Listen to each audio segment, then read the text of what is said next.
With a new patch in Overwatch 2, there are tons of new tips and tricks that you need to incorporate to give yourself the best chance to climb in this new post-patch meta. With all the crazy nerfs and new characters reaching high levels of viability, we're gonna break it all down, but smash and subscribe if you've been enjoying my content, and let's get to it.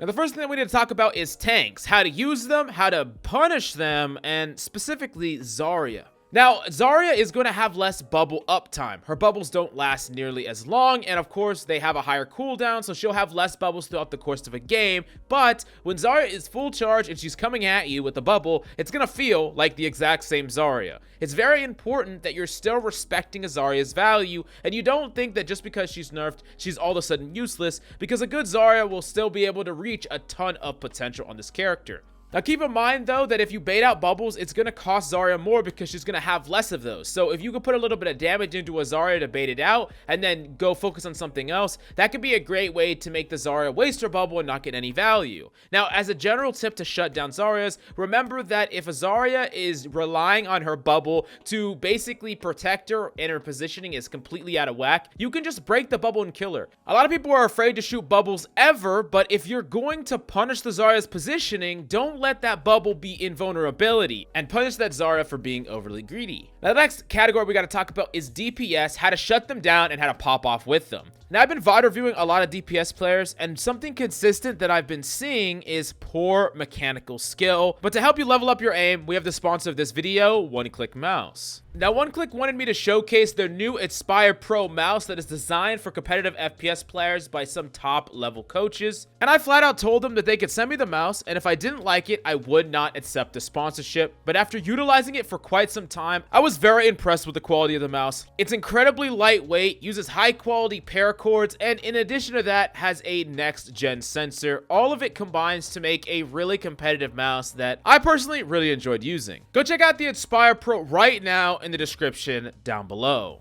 Now, we do got to talk about some misconceptions around Genji. A lot of players and pros and streamers are doing tier lists on Genji and saying that he's absolutely unplayable. And while he is a lot worse for high-level play, I want to make it clear that for the vast majority of ranks, Genji is still good. Now, you're not going to be able to get away with free kills, and there's going to be a lot of breakpoints that you don't just run into, like casually trying to get a kill by dashing through multiple members of the enemy team and hoping that it sticks. That is not going to be that reliable. So what I would suggest to you is be a bit more deliberate with your dashes, and understand that even in Genji's worst state in Overwatch 1, when he was hard countered and never saw high tier play, he would absolutely still dominate Diamond and below. So if you think that Genji is going anywhere, you're absolutely wrong, and he's still a great character to punish enemies' mistakes, and the lower in rank you go, the more mistakes are there. Now, Sombra, on the other hand, is going to be pretty bad outside of countering or high levels of coordination. I would say that unless you are in the higher ranks with players that are going to actually work with you, you should stick to using Sombra primarily for countering characters, shutting down characters like Doomfist and Ball, because for the most part, you're not going to be able to have the solo impact that you once had with being able to hack a target and potentially pick them off. Most of the time, they're going to get their abilities or peel before you're going to be able to finish that kill. Now, next up, Sojourn is still the best DPS to learn. She's absolutely dominant right now, and she's going to continue to be. But the biggest tip I would give you for mastering Sojourn is, one, look out for these situations where enemies aren't aware of you or they're in fixed positions like jumping in order to try to rail them in the head. And two, conserve that slide for passivity. A lot of players want to use that slide to fly in and add an enemy, but you're going to get so much more consistent value if you focus on trying to hit as many rails as possible and maintaining your life by really conserving that for as long as possible, so you're never in a situation where you get caught out without your slide and you're easy to punish. Last up, we got to talk about Reaper, who is absolutely insane, very powerful, and it's going to fit amazing into this meta. Expect to play against a ton of Reapers, and if you want to climb, Reaper is my #1 suggestion to do so. He's really going to be very good. Not only does he have all the means to, dodge some of the cooldowns that could shut him down, like Roadhog Hook, for instance, but he has a huge amount of momentum, playmaking potential, and he combos with a lot of different characters, so yeah, Reaper's insane. Next up, we do gotta talk about supports and Kiriko, because Kiriko did get nerfed, but it's not gonna make a huge change into whether or not she's meta. Keep in mind, though, that when you teleport onto an enemy, you're going to have less windows of invulnerability, so don't yeet onto an enemy that is actively being murdered if you could get caught up in whatever is murdering them, like a whole hog, for instance. You are going to basically teleport onto them, and then you're probably going to die. So just keep that in mind. Be a little bit more conservative about who you teleport to and when. But in general, though, Kiriko is going to be a god in the new meta. So here's some tips that I got for you on Kiriko. Play an off angle and pressure as much as possible and bait cooldowns. If you are hitting a lot of shots, you don't have to be getting kills, but before a fight has started, if you make a Sojourn use her E or her slide, if you make a Reaper Wraith, if you make a Zarya use her bubble early because you hit a headshot, there's so many cooldowns that you could bait so that when the fight starts, your team has a huge advantage. And Kiriko is very, very, very hard to punish. In fact, a good Kiriko should almost never die unless your team is being wiped. If you are getting picked off first on Kiriko, then you are not actively using your abilities to get out. You're not thinking about things that could punish you, because a Kiriko should really be like the last person that dies on their team. You can play this off angle, force enemies to flush you out, but you get a free out back to your team. You have your Suzu to protect you, and honestly, Kiriko should have very high amount of limbs and damage, and a lot of times, a Kiriko is really not reaching the potential of this character if they have very, very low amounts of damage and they're focusing primarily on heals. That is not your job on Kiriko. While you can definitely heal and it's important, you add so much more and you're not reaching your potential if you just play Healbot Kiriko. Now, as a follow-up to this, keep in mind that almost all supports are viable. I would say that the only support that is a little bit fast and loose is Brig, but if you have a character that benefits from you protecting them, whether it's an Ana, whether it's a Cassidy, even a Hanzo, characters that you can play the bodyguard, because if y'all are together, y'all are very hard to dive all of a sudden, then Brig is actually still viable, and the majority of supports are in one way or another. There's a lot of tips and tricks I have for you on them, but I put that in my tier list, so if you want to go check that out, check out my support tier list.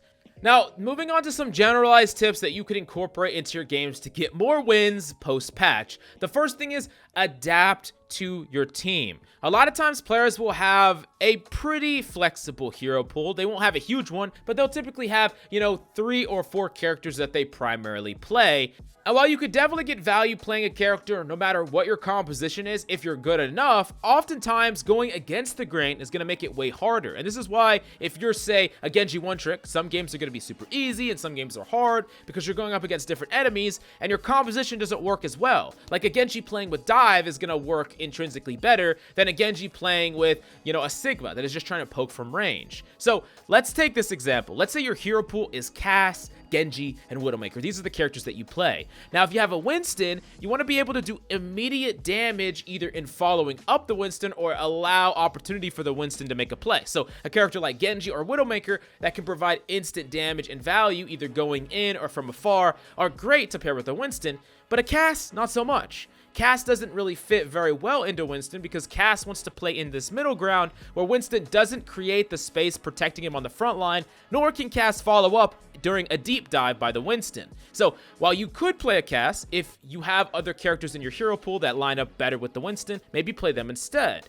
Let's take another example. You have several characters that you play. Let's say you play both Ana and Mora for whatever reason, and you have a true dive composition on your team. You got a Lucio, you have a Winston, you have a Genji and a Tracer, and the enemy's playing dive too. Well, you could play an Ana, hypothetically thinking in your mind, hey, I could duo combo with this Genji. The problem that happens is that you're alone as Ana. You have 0 peel. So you could say, hey, I'm going to play a far safer playstyle so that it's hard for enemies to dive, but if the enemies are coordinating a dive, maybe I should swap over to that Mora or a different character that is not as susceptible to dive, knowing that my composition doesn't provide me any peeling capabilities. Like I said, you could play any character at any comp and still get value, but if you have a flexible hero pool, it's better to match characters with your composition, thinking about what supports can actually heal you, thinking about what tanks are trying to do and how you can enable that, and thinking about how you fit into the team composition at large and also how you fit up against what the enemy is playing. All that combines to allow you to go with the grain and have the easiest route to victory rather than being forced to just play out of your mind every single game because you're playing a very weird pick and it doesn't naturally fit. Now, the last but certainly not least tip, this one is actually so freaking important, and it's actually been going around. A couple creators and pro coaches have been talking about it, but I wanted to give you my take on this and express why it's so important. And this idea is that not everyone's a leader, right? A lot of times, everyone has their own plan when they hop into a game.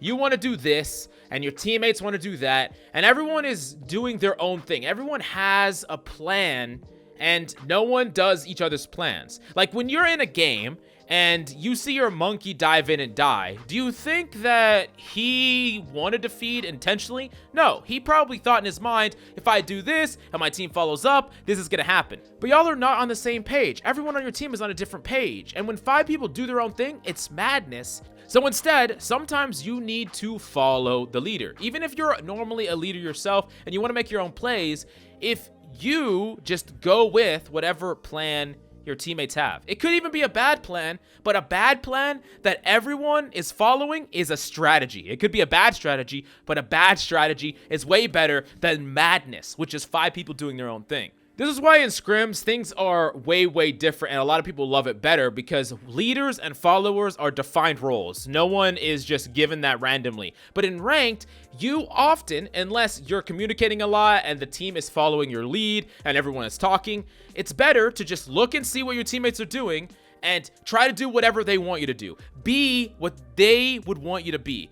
Think about, oh, my Kree is doing this. What would he want me to do in this situation? Oh, my Roadhog is going for this. What would he want me? Where would he want me? How can I help his plan? And that is how you're going to get some free wins. And it's a fantastic thing to incorporate into your gameplay. And I highly suggest it. But definitely let me know down below what strategies you're going to incorporate in this post-patch meta. But once again, thanks to One Click Mouse for sponsoring this video. And I'll see you next time.